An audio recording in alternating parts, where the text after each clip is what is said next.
जय श्री राधा कृष्ण, जय माता दी। नवरात्र के इस पावन समय में सच्चे दिल से माँ दुर्गा के श्री चरणों में आप सबके मंगल की कामना करती हूँ।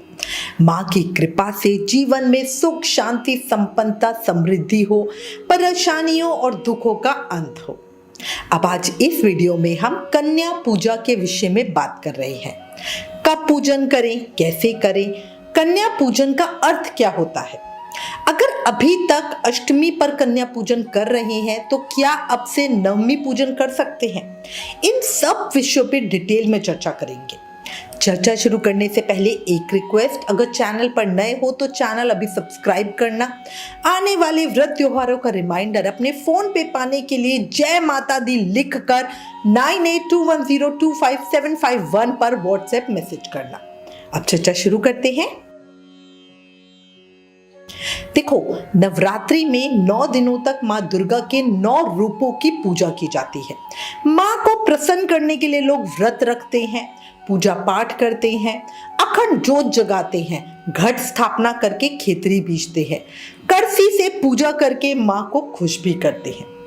पर देवी पुराण में लिखा है कि एक बार इंद्र ने ब्रह्मा जी से देवी दुर्गा को प्रसन्न करने की विधि पूछी तो ब्रह्मा जी ने माँ दुर्गा को प्रसन्न करने का सर्वोत्तम विधि कन्या पूजा को ही बताया और कहा कि माँ दुर्गा जप, ध्यान, पूजन और हवन से उतनी प्रसन्न नहीं होती जितनी कि सिर्फ कन्या पूजा से होती है।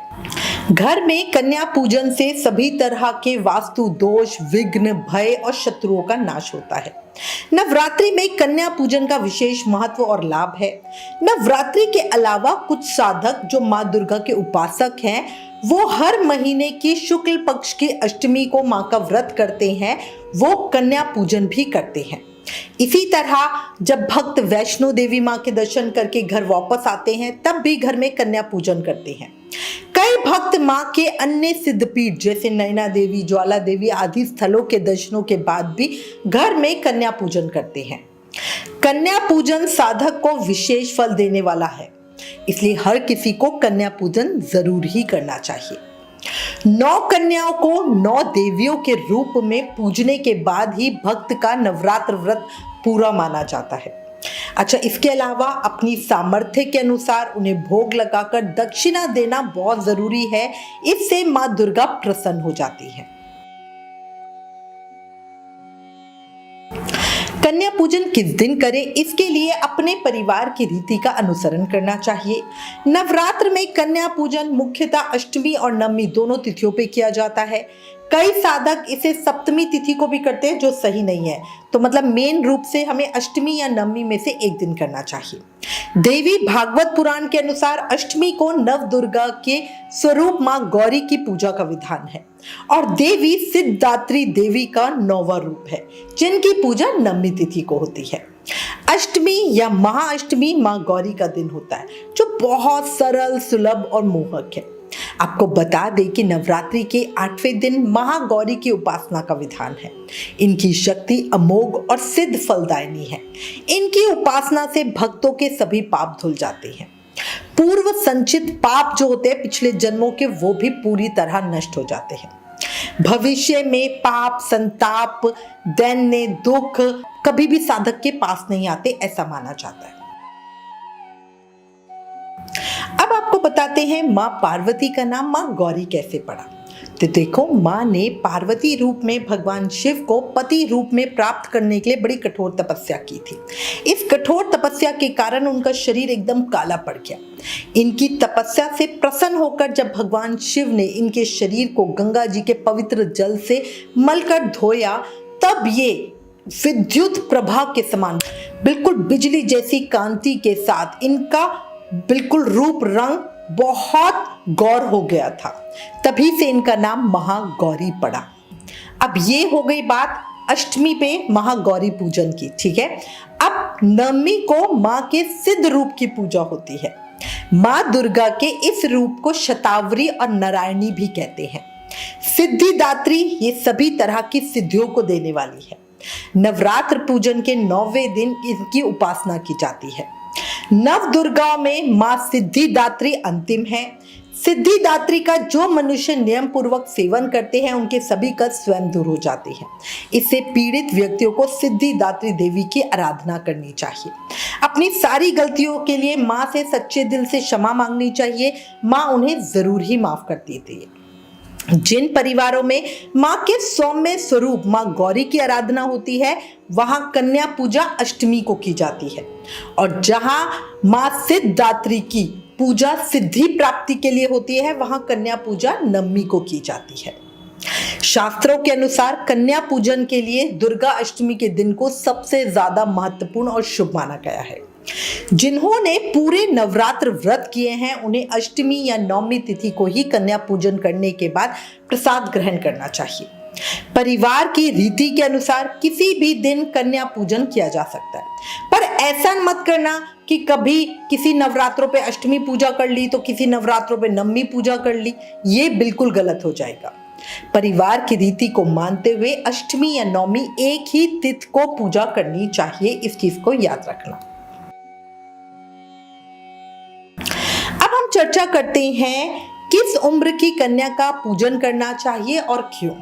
तो देखो, श्रीमद् देवी भागवत महापुराण के अनुसार 1 वर्ष की कन्या को नहीं बुलाना चाहिए, क्योंकि वो कन्या गंध भोग आदि पदार्थों के स्वाद को नहीं जानती।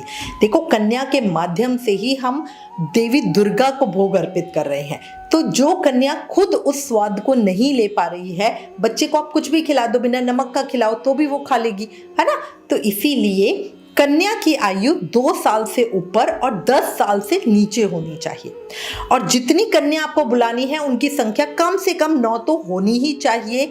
9 से अगर ज्यादा कन्या आ जाए तो उसमें कोई आपत्ति नहीं, पर कम से कम 9 होनी चाहिए।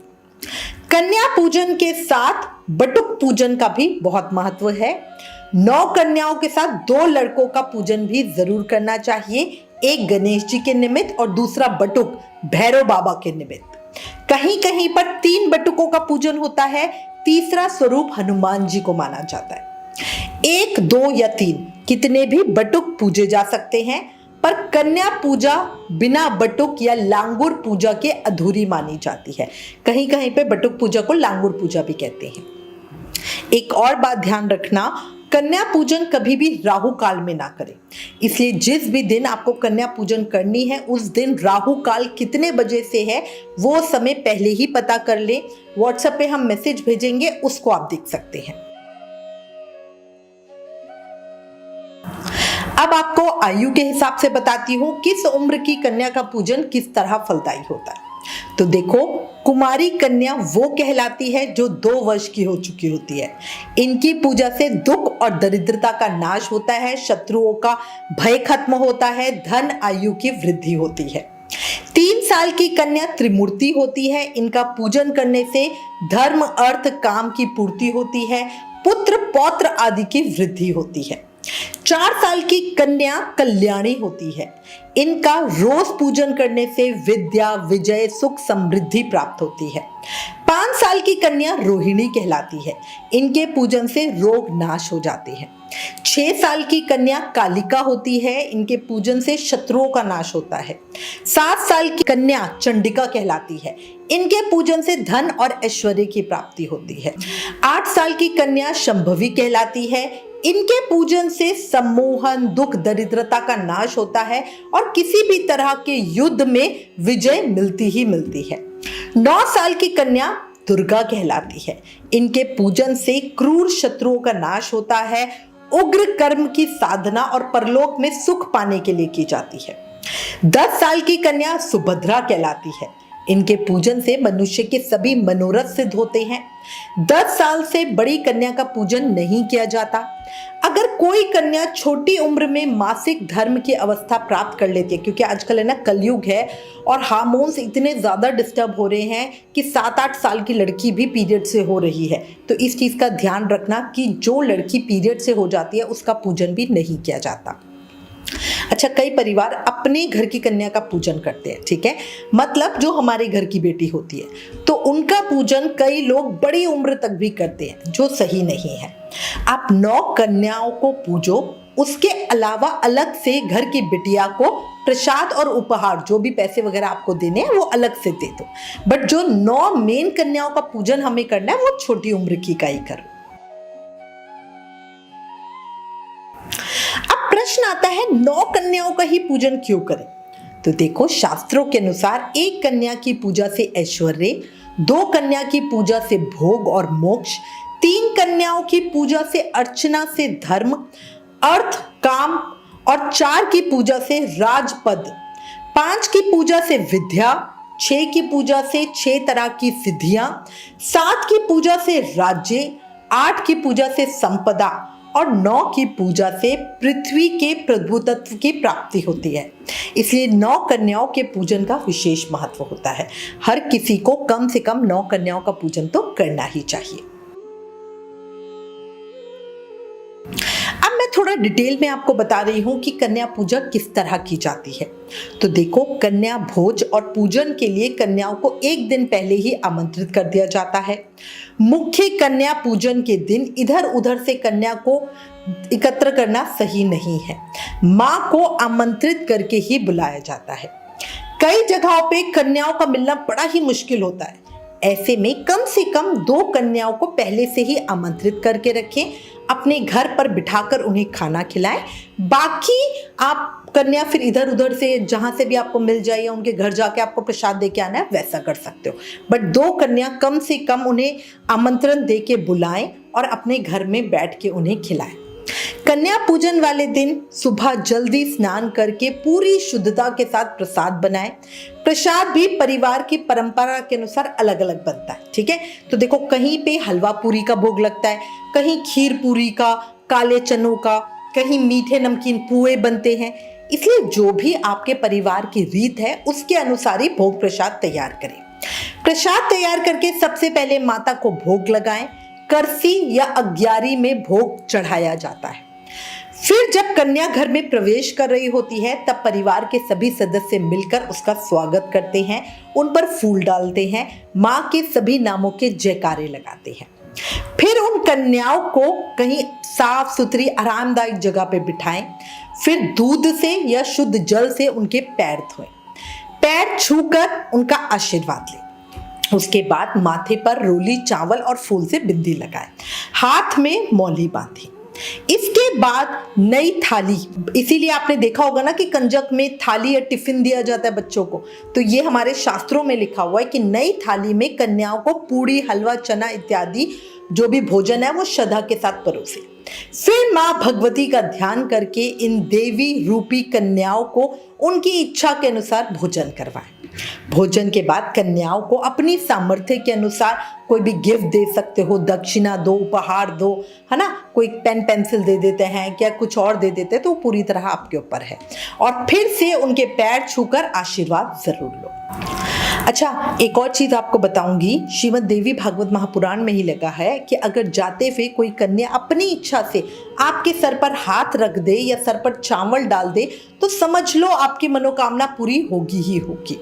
इसीलिए मैं सबको कहती हूँ कि अपने घर पर बुला के कन्याओं को पूजें और पूरे भाव से उनकी पूजा करें, तो हमेशा कोई ना कोई तो हाथ रखती ही रखती है ना। अगर आप मान लो उनके घर पे जाके प्रसाद देकर आओगे, या कई लोग मैंने देखा सड़क पे बांट देते हैं, तो वो ठीक नहीं होता। जो साधक अष्टमी या नवमी को कन्या भोज कराते हैं उनकी सभी मनोकामनाएं माँ दुर्गा जरूर पूरा करती हैं। माँ दुर्गा उनसे बहुत प्रसन्न होती हैं। उनके घर में माँ लक्ष्मी सदैव वास करती हैं। इसीलिए सभी को, चाहे नवरात्रि व्रत आपने किया हो या ना किया हो, बड़े प्रेम भाव से कन्या पूजन करना ही चाहिए। कई लोगों के मन में ये विचार रहता है कि जो भी नवरात्रि के व्रत करते हैं वो ही कन्या पूजा करते हैं, बट ये बिल्कुल गलत है। अगर आपने व्रत नहीं किया और आप नवरात्रि के 9 दिन सिर्फ आप पूजा कर रहे हो, तो भी अष्टमी और नवमी को सबको कन्या का पूजन करना चाहिए। इसी के साथ मैं उम्मीद करती हूँ इस वीडियो में दी गई जानकारी आपके लिए उपयोगी होगी। इससे रिलेटेड अगर आपके पास कोई भी कमेंट्स या सजेशन है तो प्लीज हमें लिखें। ज्ञान बांटने से बढ़ता है, इसलिए इस वीडियो को ज्यादा से ज्यादा शेयर करें। आप हमें फेसबुक और इंस्टाग्राम पे भी जरूर फॉलो करें। Please like, share and subscribe. Thank you. जय श्री राधा कृष्ण।